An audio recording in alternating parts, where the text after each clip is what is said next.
So hey guys, welcome back to fresh new vlog in my channel Supriyadeb vlogs. আপনারা যারা যারা এখন অবধি আমাদের চ্যানেলটিকে সাবস্ক্রাইব করেননি, প্লিজ চ্যানেলটিকে সাবস্ক্রাইব করে নেবেন। পাশে থাকা বেল আইকনটিকেও প্রেস করবেন পরবর্তী ভিডিওর নোটিফিকেশনটা পাওয়ার জন্য। তো বন্ধুরা, তোমাদের সাথে নিয়ে শুরু করছি আজকের ব্লগ। তো আজকের দিনটা কিছুটা কাটলো এইভাবে। সকালবেলা দোকান খুলতে খুলতেই প্রথম কাস্টমার এসে গেছেন। উনি এসেছেন টাকা তুলতে। আমি ওনার আধার কার্ড নিয়ে ওনার অ্যাকাউন্ট থেকে টাকাটা তুলে দিলাম। তারপরেই এক এক করে বেশ কিছু দাদাভাই এবং দিদিভাই আসেন তাদের বিভিন্ন রকম কাজ নিয়ে। কারুর ছিল ইলেকট্রিক বিল জমা দেওয়া, কারুর ছিল ব্যাংক অ্যাকাউন্ট থেকে টাকা তোলা, কারুর ছিল ফোনের রিচার্জ। সমস্ত কাজ করছি, তার মাঝখানেই বাড়ি থেকে ম্যাডাম ফোন করে জানালেন ম্যাডামের আজকে দোকানে আসতে লেট হবে। প্রত্যেকদিন ম্যাডামই আমার সকালের ব্রেকফাস্টটা নিয়ে আসে।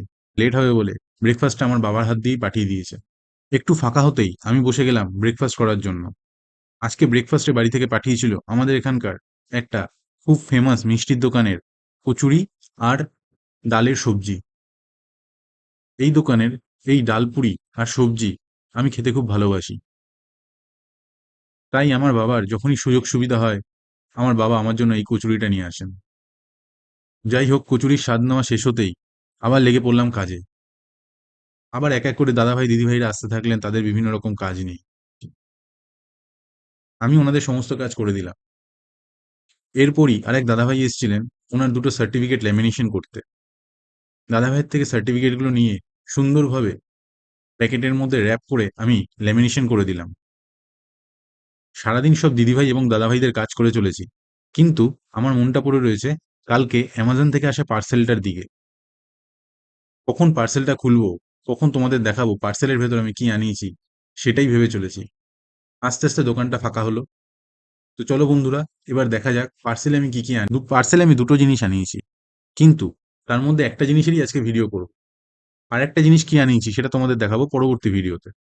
সেই জন্য পরবর্তী ভিডিওটা অবশ্যই দেখতে হবে। তো বন্ধুরা, আমি অ্যামাজন থেকে অর্ডার করে দিয়েছিলাম OnePlus Nord EC4। তো যেমন বন্ধুরা দেখতেই পাচ্ছ, ফোনটা এসে গেছে একটা কালো বক্সের মধ্যে প্যাকিং হয়। আমি খুব সাবধানতার সাথে বক্সটাকে খুলে ফোনটাকে ভালো করে দেখে নিলাম। ফোনের বক্স খুলে সমস্ত কিছু চেক করে নিলাম ফোনের ভেতরে সমস্ত কিছু জিনিস আছে কিনা।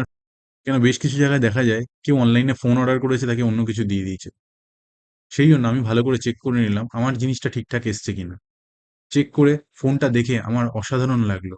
ছবিতে দেখতে যতটা সুন্দর লাগছিল, সামনে ফোনটা খুলে দেখলাম ফোনটা তার থেকে অনেক বেশি সুন্দর। ফোনের পেছনের গ্রাফিক্সটা অসম্ভব সুন্দর। এবার আমি ফোনটা ম্যাডামের হাতে দিলাম। ফোনটা দেখে ম্যাডামেরও খুব পছন্দ হয়েছে। ম্যাডামও রিসেন্টলি মাস ছয়েক আগেই OnePlus-এরই একটা ফোন কিনেছেন, কিন্তু তার থেকেও এই ফোনটা দেখতে অনেক সুন্দর। তো যাই হোক, ফোন আনবক্সিং করা শেষ করেই আজকের ভিডিওটা আমি সমাপ্ত করছি। ভিডিওটা ভালো লাগলে লাইক করবেন, কমেন্ট করে জানাবেন আপনাদের কোনো সাজেশন থাকলে। আর যেসব বন্ধুরা এখনো অবধি আমাদের চ্যানেলটিকে সাবস্ক্রাইব করেননি, তারা প্লিজ চ্যানেলটিকে সাবস্ক্রাইব করে দেবেন। আমাদের সাথে জুড়ে থাকার জন্য ধন্যবাদ।